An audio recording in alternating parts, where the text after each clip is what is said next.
In this video, we're going to look at some unusual points that can occur in a scatter plot or a linear regression analysis. There are three basic types: large residuals, high leverage points, and influential points. So first, if we start with a large residual, it's where the predicted y value is much larger or smaller than the actual y value. Essentially, the residual is about the vertical distance from the point to the least square regression line. So if we look at this point here, this point has a large residual compared to the rest of the points in this scatter plot. The next type of unusual point we can have is a point which has a lot of leverage, or we usually refer to it as high leverage. So this is the distance the x value is from the mean of the x values. So this is about the horizontal distance the point is from the mean of the x values. So if we say the mean of our x values is somewhere around here, and if I put a point here, then this point has a good amount of leverage or high leverage because its distance from the x value of the point to that mean of the x values is, again, considerable compared to the rest of the data points. Now, neither of these 2 points would be considered very influential. In order to be influential, the point, if we omit it from the analysis, is going to give us a very different model. It should change the slope of the least square regression line, and an influential point is going to depend both on leverage and residual.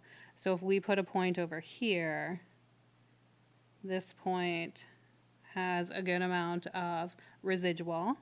It also has a good amount of leverage, and this is going to be an influential point.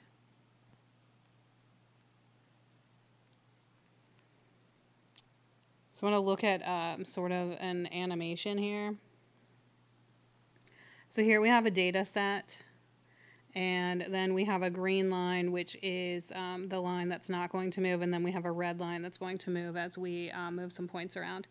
So if I take this point here and if I move this point up, we're creating a point that has a good amount of a residual. However, if you notice, it's not really changing this red line much from the least square regression line which we had, which was defined by this green line. So the green line, remember, is not going to move. So even if I make this considerably higher, so if I make that considerably higher, giving it a good amount of a residual, it's still not affecting my line very much. If I come back and instead if I move this point a lot so that we have a high amount of leverage, but we're still sort of in line with the actual regression analysis. So again, the least square regression line hasn't changed much. So even though this point has high leverage, it is still following the model, so it is not influential. If, however, I take this point and I move it down here, say, where I have a huge amount of residual and a good amount of leverage, then we are significantly changing that least square regression line. So now this point becomes influential. So just having leverage or just having residual is not going to necessarily make a point influential. In order for that to happen, we really need to have both. So just sort of another analysis that you can see here to keep in your notes. So this first scatter plot up here is just a scatter plot of data with a slope of about 0.1844 and an r-squared value of 98.22. So if I put this point in here, this point is going to have a high leverage. So the high leverage point, my slope is still about 0.18 and my r-squared value is still about 98%. So we do have a point in here that's slightly unusual. It has high leverage, but it's not an influential point because it's not changing my regression line too much. If I come down to this point here, this point has large residual. But again, my slope is about still 0.187, so it did change a little bit, but only by thousandth of a unit there, and my r-squared value did change a little bit, but again, it did not significantly change my line that much. If we look at this point over here, I've got a large residual and high leverage, and you can see that we made a significant change to my slope and to my r-squared value.